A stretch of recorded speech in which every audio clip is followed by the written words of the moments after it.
In the summer of 1912, a demolition crew tearing down the old infirmary at the edge of Ashcroft found a wall that should not have existed.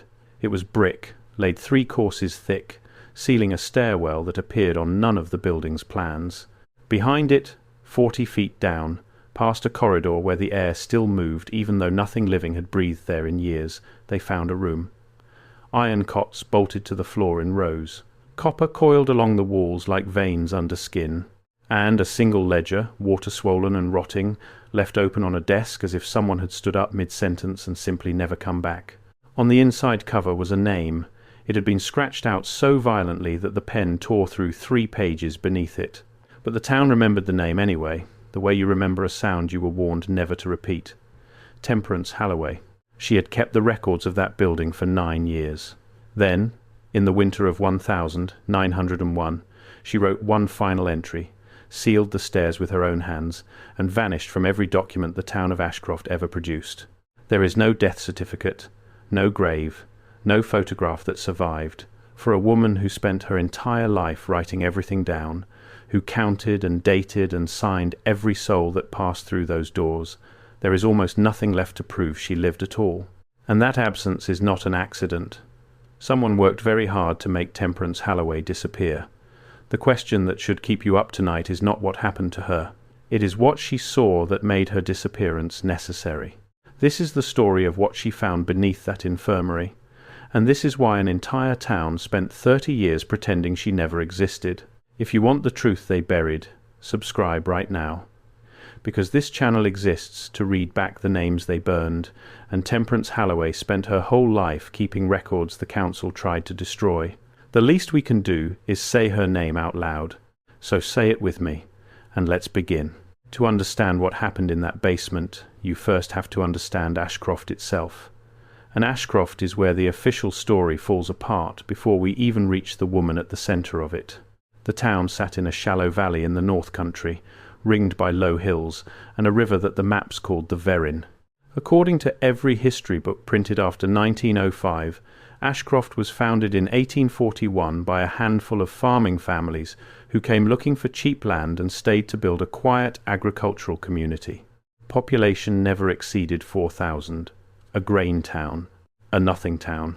The kind of place that produces no famous sons and no recorded events, which is exactly how the record makes it sound. But the buildings tell a different story, and the buildings, unlike the record, cannot be edited after the fact, because a town of 4,000 grain farmers does not build what stood in Ashcroft. At the centre of the town was a courthouse of dressed granite with a dome sheathed in copper, ringed by columns that no local quarry could have cut and no local mason could have raised. The rail station was a cathedral of iron and glass, with a vaulted ceiling 90 feet high, built to move crowds that a town that size never had. There were waterworks with pump houses shaped like temples, a library with a rotunda, and on the eastern ridge, dominating everything, the Ashcroft Infirmary, 6 stories of red brick and stone, wrapped in copper flashing, crowned with iron spires, and a central tower that locals swore hummed on cold nights when the wind was still. Nobody in Ashcroft could tell you who built these things. That is not a figure of speech. There are no construction records, no architect is named. No ledger of payment to any mason, any foundry, any quarry. The buildings simply appear, fully formed, in the earliest photographs anyone can find, and those photographs are already showing weathered stone and settled foundations. The structures are older than the town that supposedly built them, and the people living among them, in every early image, look less like proud founders and more like squatters camped inside a ruin they did not understand. This is the pattern that repeats across the entire old world, in town after town, if you know how to look for it. Grand architecture with no builders. Advanced engineering with no engineers. A story bolted on afterward that credits ragged pioneers with feats they had neither the tools nor the numbers to accomplish. And in almost every case, the same detail sits at the bottom of it, waiting. The ground floors are wrong. Look at the oldest photographs of Ashcroft and you will see it. Windows half buried in the dirt. Doorways that begin below the level of the street, so you have to step down into them. Grand entrances with their first steps swallowed by soil. Every major building sits lower than it was designed to sit. as though the entire town had been dropped into wet earth and left to settle. The people of Ashcroft had a word for the parts of their buildings that lived below ground. They called them the drowned floors. And they did not go down there. The official explanation, when one was finally offered, was that the town had simply built up over time, roads raised, dirt accumulated, the natural rise of a settled place. But dirt does not accumulate 6 feet in a decade, and accumulated dirt does not fill the inside of a building. Whatever came for Ashcroft came fast, and it came from above, and it filled those lower floors with a grey sediment that hardened like poured stone. The people who dug it out, decades later, said it did not smell like river mud. They said it smelled like ash. There is a photograph, one of the few from old Ashcroft that survived intact, and it is worth describing because it holds the whole mystery in a single frame. It shows the main avenue looking east toward the infirmary ridge. In the foreground stands a row of townspeople in the plain dress of the 1870s, thin, tired, ordinary. Behind them rises the granite courthouse, and behind that the infirmary, and the scale of it cannot be reconciled with the people in front. The stonework is fluted and carved with a precision that would have demanded master craftsmen working for years, and yet the men standing before it lean on farm tools and stare at the camera with the blank faces of people who do not know why they are there. It is the single most telling image in the whole archive. A ruined masterwork, and a caretaker population that does not match it, photographed together as though nothing about the arrangement were strange. And when you look closer at that photograph, at the base of the courthouse where it meets the street, you can see the drowning already begun. The lowest windows sit at ankle height. The great front stair shows only 4 steps where the design clearly called for a dozen. The building is sinking into its own foundation, or the ground is rising to eat it, and either way the people in the frame walk past it without a glance, the way you walk past a thing you have decided not to see. Ashcroft had 4 of these impossible structures at its centre, and 11 more scattered through the town, and not a single invoice, contract, or builder's name exists for any of them. The town's founding families, the grain farmers of the official story, are documented in loving detail. Their marriages, their harvests, their petty disputes over fence lines, all preserved. But the buildings those families supposedly raised, the cathedral station and the copper infirmary and the temple waterworks, arrive in the record already old, already weathered, already there. Men who could not agree on a property line did not, in their spare hours, raise a granite dome sheathed in hammered copper. Somebody else built Ashcroft, and the settling is what happened to them. This is the town Temperance Halloway was born into, and she was born, as far as the fragments allow us to reconstruct, in the year 1859, into a world that was already lying to itself about where it came from. And before we go further, I need to pause for a second, because what I'm about to tell you gets significantly darker, and I realized a while ago that some of this cannot be fully explained in a video format. The complete reconstruction of the Halloway ledger, the sealed floor plan of the drowned levels, the intake list of the 90 children who arrived in a single night, the names and dates of the 4 councilmen who ordered the lower stairs bricked shut. I put it all into a written document. It's linked below, and the QR code is on your screen. Now let's continue. What little we know of Temperance's early life comes from the edges of other people's records, the places the erasure did not think to reach.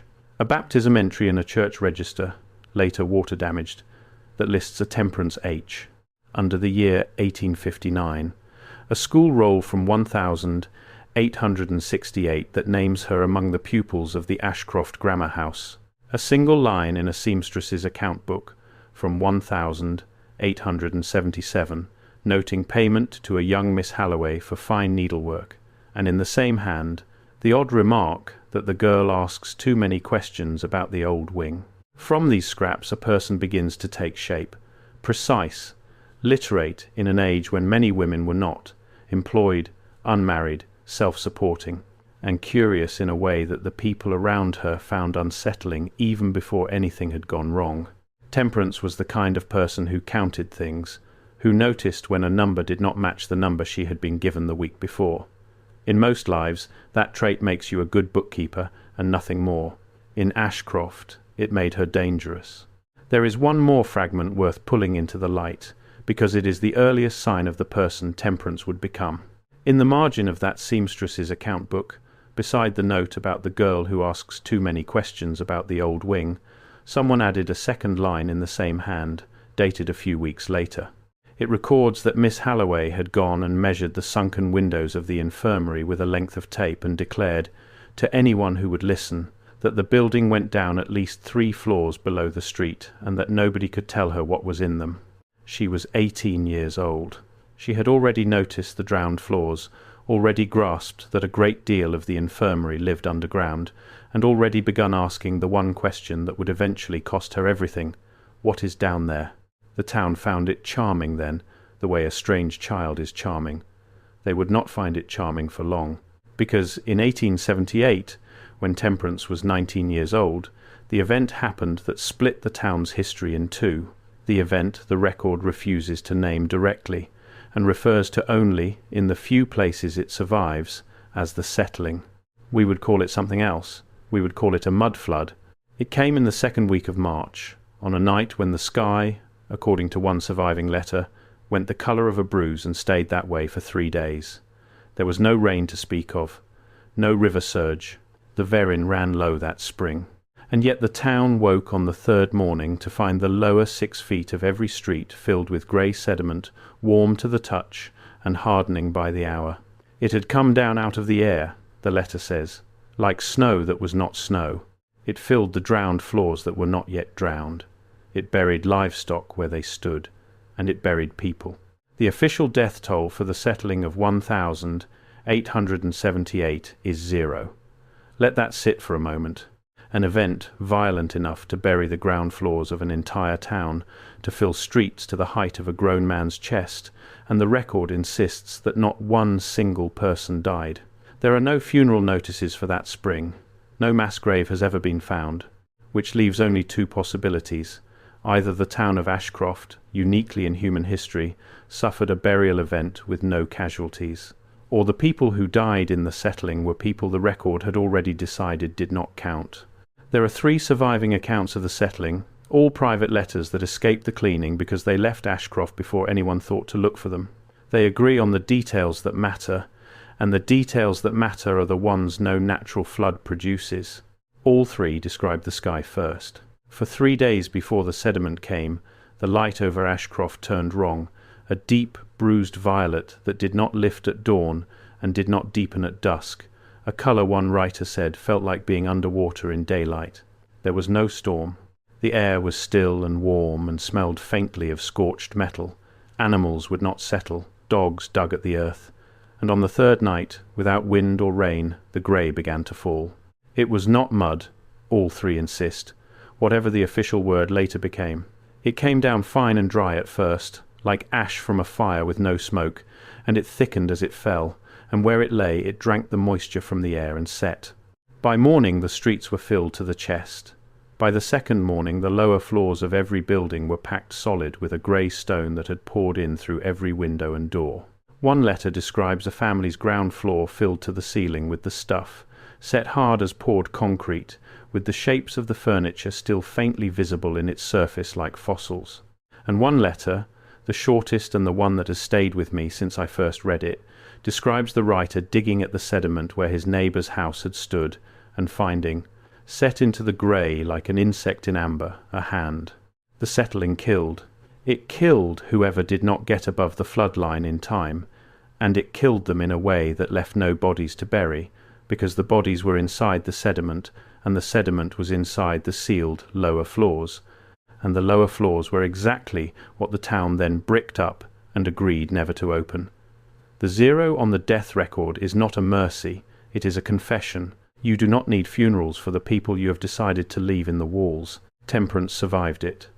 We know this because her handwriting appears again, on the far side of that spring, in a document that changes everything.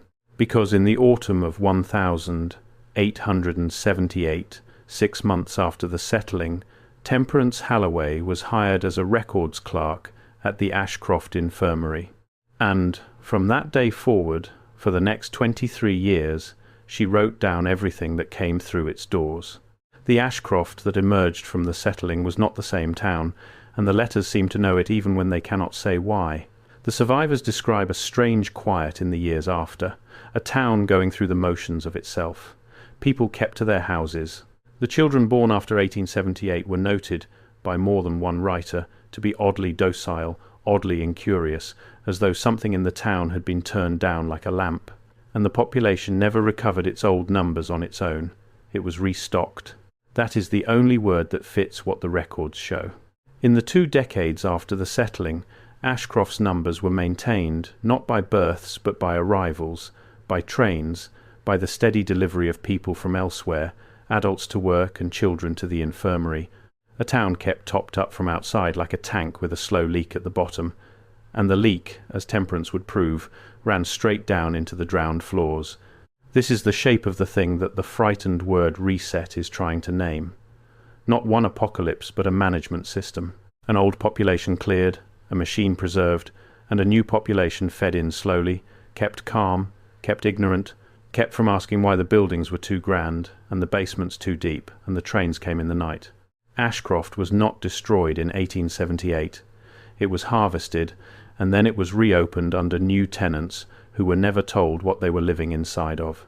The infirmary on the eastern ridge was, by every account, the strangest building in a town full of strange buildings. It predated the settling, like all of them. It was far too large for the town's needs, with wards enough for 2,000 beds in a place that never had 2,000 patients. And it was built, uniquely, with an architecture that served no medical purpose anyone could name.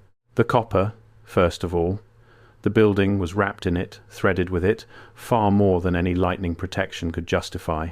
Copper ran in bands through the interior walls. Copper lined the frames of the beds. Copper coiled down through the centre of the structure, from the humming tower at the top, through every floor, and down into the drowned levels below, into the earth itself. When Temperance began her work, she noted in an early entry that the metalwork of this place was laid out like a nervous system, and she did not yet know what it was meant to feel. The more she catalogued the building, the less it resembled a hospital, and the more it resembled an instrument. The wards were arranged not for the convenience of doctors, but along the lines of the copper, so that every bed sat at a node in the metal, the way a string sits at a fret.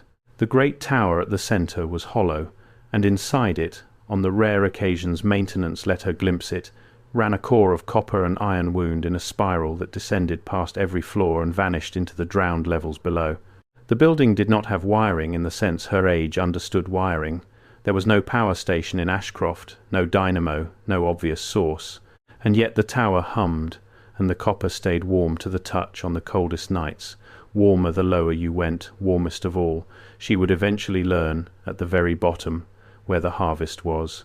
She began to suspect, years before she could prove it, that the infirmary did not consume power at all, that it produced it, that the whole strange architecture, the copper veins and the humming tower and the drowned foundations reaching down into the earth, was a machine for gathering something and concentrating it, and that the something it gathered was not lightning or water or coal.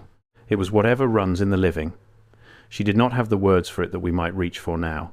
She had only her count, and her count told her that the fuel this building burned was measured not in tons but in souls. The second strangeness was the sound. On still, cold nights, the central tower produced a low tone, felt more than heard, a vibration that came up through the floors and into the teeth. The staff had lived with it so long they no longer noticed. Patients noticed. Temperance recorded, again and again across the years, that new arrivals complained of the humming in the walls, and that after a week or two they stopped complaining. Not because it stopped, because they stopped being able to tell anyone about it. And the third strangeness, the one that took Temperance 9 years to understand and 1 night to prove, was the census. The number of souls inside the Ashcroft infirmary did not behave the way a number should. She was a records clerk. Her entire job was the count. Admissions in one column, discharges in another, deaths in a third. In a functioning institution, these 3 numbers reconcile. People come in, people leave, people die, and the arithmetic closes. For her first years, but she was the kind of person who counted things, and by 1887 she could no longer pretend that the numbers were merely untidy. Because people were entering the Ashcroft infirmary who never appeared in the discharge column and never appeared in the death column, and yet were not, when she walked the wards, in any of the beds. They had come in, they had not left, they had not died, and they were not there. Somewhere in the building, the count was leaking, and every missing name, when she went back and checked, had one thing in common. They had all, at some point in their stay, been transferred to the lower levels, to the drowned floors, to the part of the infirmary that the settling had buried in 1878, and that the record insisted had been sealed and abandoned ever since. But the drowned floors were not abandoned. Temperance had watched staff carry lamps down there for years. She had signed the requisitions for supplies that went below and equipment that came back up needing repair. The lower levels of the Ashcroft Infirmary were in constant, careful, deliberate use.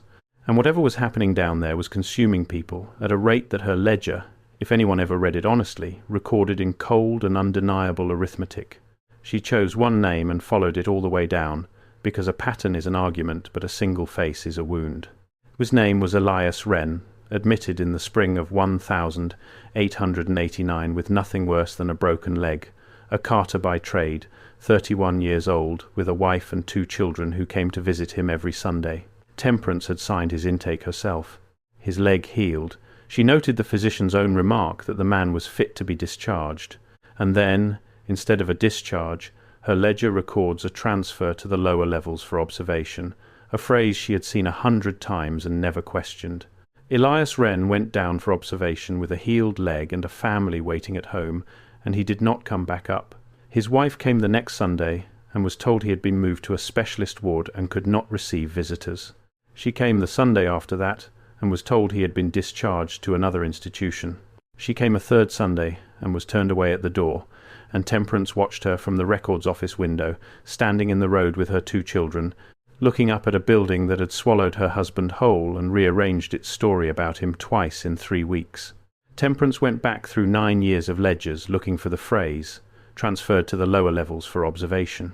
She found it hundreds of times, and she found that in every single instance the observation never ended. Nobody came up from the drowned floors. The phrase was not a medical instruction. It was a sentence, in both meanings of the word, and she had been writing it in her own neat hand for most of a decade, without understanding that each time she did, she was recording the exact moment a living person crossed over into the machine. Then came the night the children arrived, and this is where Temperance stopped being a bookkeeper and became a witness. Before we move on to what she found in the drowned levels, stop for a second. What you just heard about the leaking census is the part that changes everything, but it only makes sense when you see it written out next to the original ledger pages.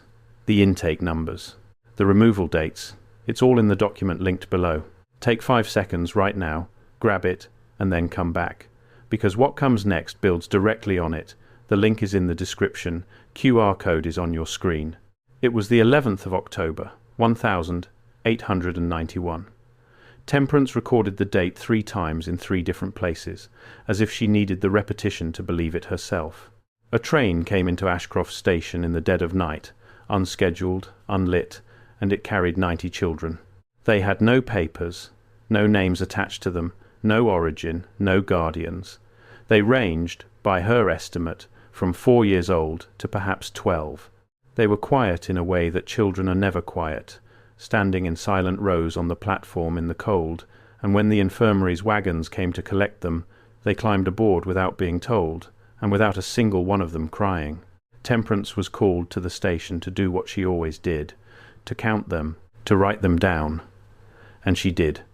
90 children, intake date the 11th of October, 1891, origin unknown, disposition, lower levels. This was the practice that came to be called, in the coded language of the institution, the placements. Trains of unclaimed children, arriving in the night from nowhere the record will name, delivered to great institutions across the old world, and never seen to leave them. The official history, written afterward, calls these the orphan trains, and frames them as a program of charity, of moving the parentless from crowded cities to healthy country homes. Ashcroft's own histories repeat this warmly. Look how we took in the orphans, look how good we were. But Temperance kept the intake book, and her intake book records 90 children entering the Ashcroft Infirmary on a single night, and it records not one of them ever leaving, no adoptions, no discharges, no deaths even. 90 names entered, 90 names transferred to the lower levels, and then 90 names that simply stop mid-page, as if the children had been erased not from the world, but from the very act of being counted. Temperance did the arithmetic she had done her whole life, and for the first time she wrote in the margin a note that was not a number. She wrote, "Where do they go?" There was one child she could not stop writing about, in the margins where the official columns gave her no room. She never learned his real name, so in her private notes she called him the boy in the grey coat, because he arrived on the October train in a coat too fine and too old for a child with no family, a coat that looked like it had been cut for someone in another century. He was perhaps 7. Of the 90 silent children on that platform, he was the only one who looked at her. The others stared through her, through everything, but this one met her eyes and held them, and Temperance wrote that she felt he was trying to tell her something he had no words left to say. She wrote his intake like all the others: disposition, lower levels, and she wrote that as the wagon carried him up the ridge, he turned and kept looking back at her until the dark took him, and that she went home that night and could not eat, and that she understood, finally and completely, that whatever the drowned floors were, they were being fed children on purpose, and that she had just filed the paperwork on 90 of them. She would see the boy in the grey coat one more time, 5 years later, at the bottom of the stairs, but we are not there yet. She spent the next 10 years finding out. What we know of that decade comes almost entirely from the recovered ledger, the one found behind the brick wall in 1912, and from a handful of loose pages that had been slipped out of it and hidden separately, as though Temperance had understood that the book itself might not survive.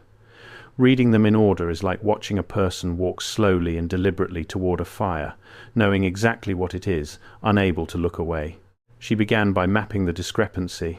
Every soul who vanished from her count had passed through the lower levels, so Temperance set out to learn what the lower levels were. This was not simple. The drowned floors were kept locked, accessed only by senior staff and by the men of the town council, who visited the infirmary far more often than the health of the town could explain. But Temperance had 2 advantages. She was invisible in the way that a middle-aged female clerk is invisible to powerful men, and she had, over 20 years, been given keys to nearly everything, because who would ever suspect the woman who filed the paperwork? In the winter of 1896, she went down. Her account of the descent is the longest single passage in the recovered ledger, written in a small, tight hand that grows smaller as it goes, as though she were trying to make herself take up less space in the world she was describing. She went down the central stair, past the last floor that officially existed, into the levels the settling had buried, and she found that they had not been buried at all. The grey sediment had been dug out of them, painstakingly, chamber by chamber, and the rooms beneath had been restored to use. This was where all that copper led. This was the bottom of the nervous system. She described chambers lined floor to ceiling in copper plate, humming with the tone she had felt in the teeth of the wards above.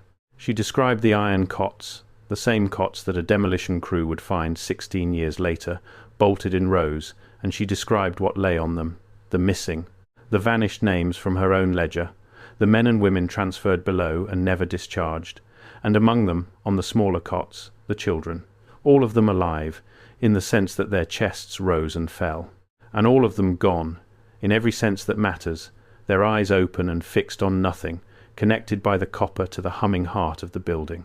She walked the rows. That is the detail from the descent that the recovered ledger returns to again and again, as though her hand kept circling back to it against her will.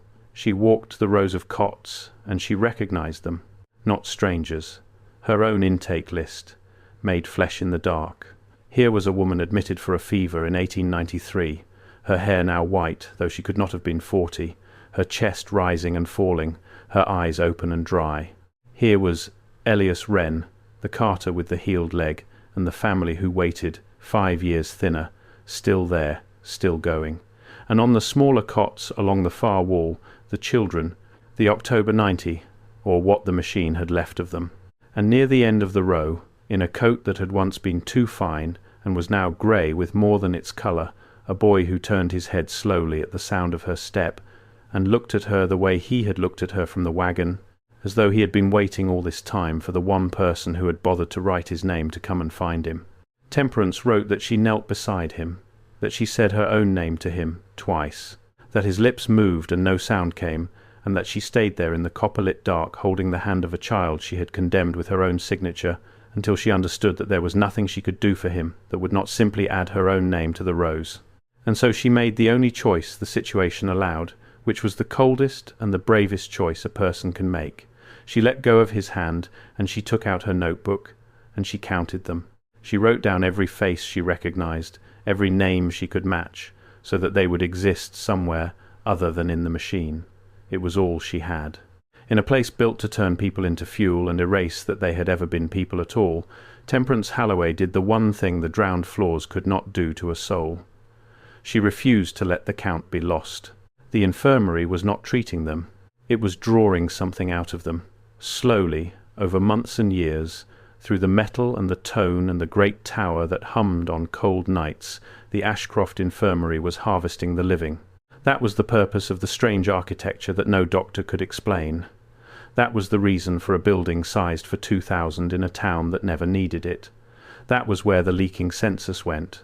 The people did not leave the infirmary because the infirmary was never meant to release them. It was meant to consume them, quietly, for as long as they lasted, and the drowned floors were the machine that did it.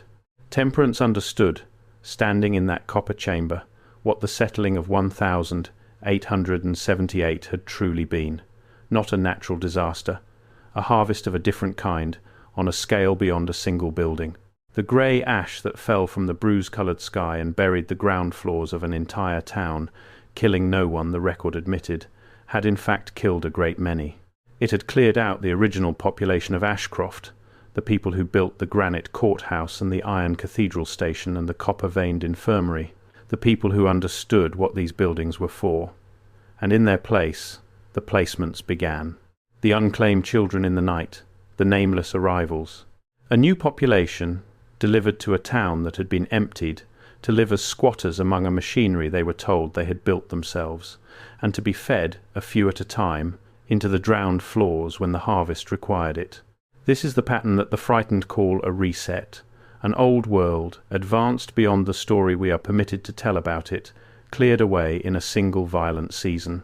Its architecture too useful to destroy, so it was buried to the waste, rebranded, and handed to a replacement people who would never think to ask what the humming was, or where the children went, or why the ground floors of their own town lay drowned beneath their feet.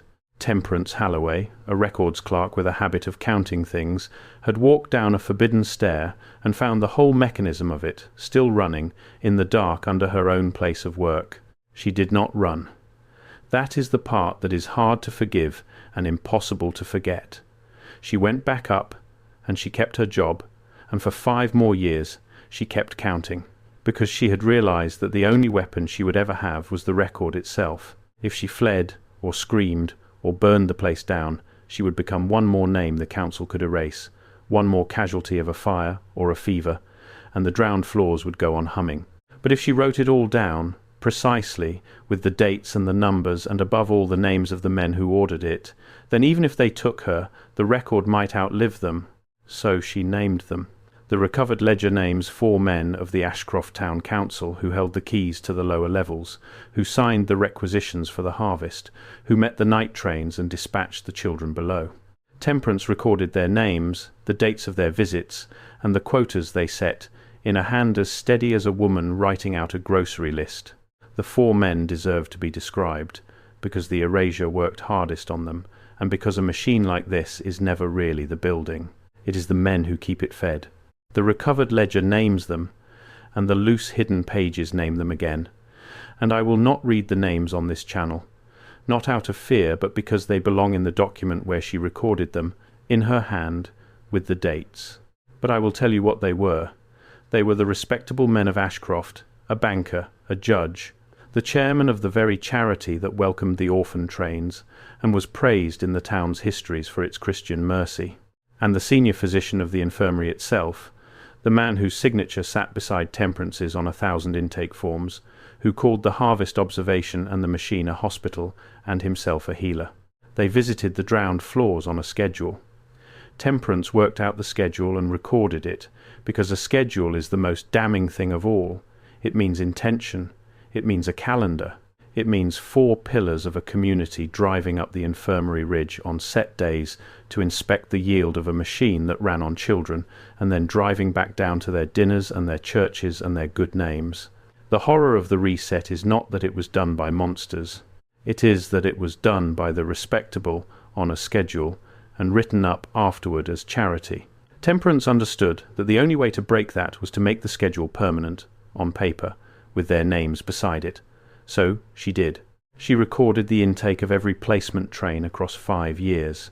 She recorded the removal dates, the transfers below, the count that never closed. She built, page by page, the single most damning document that the reset ever left behind.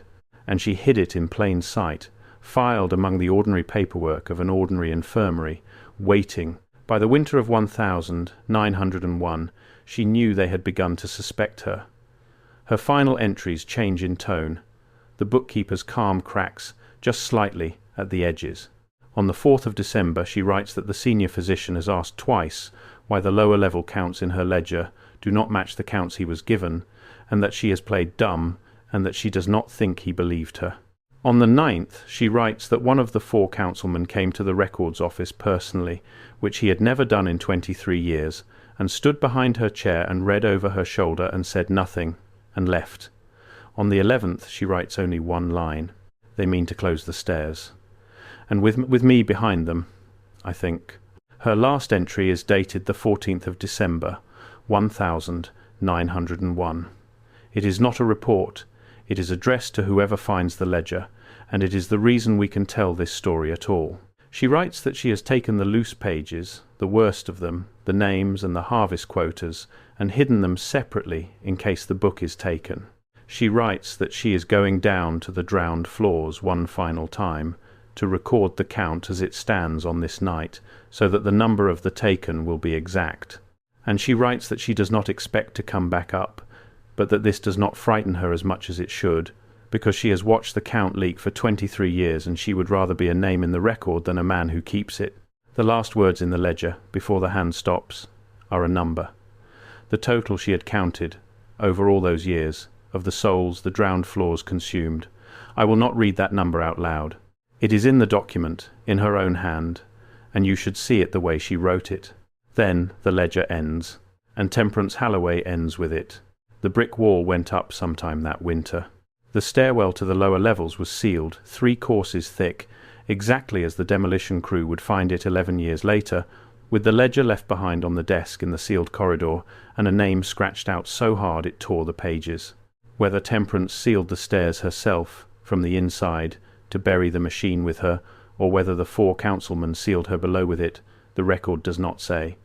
Both readings fit the evidence. Both fit the woman. She may have been the last victim of the drowned floors, or its only executioner. The wall does not tell us which. What we can say is that the humming stopped. The people of Ashcroft who lived near the infirmary ridge told their grandchildren, in the years that followed, that the tower fell silent that winter and never sounded again. Whatever Temperance did at the bottom of those stairs, whether she broke the machine or simply died beside it, or sealed herself in to starve it of the one thing it could no longer be trusted to hide, the drowned floors went quiet. The harvest, at Ashcroft at least, was over.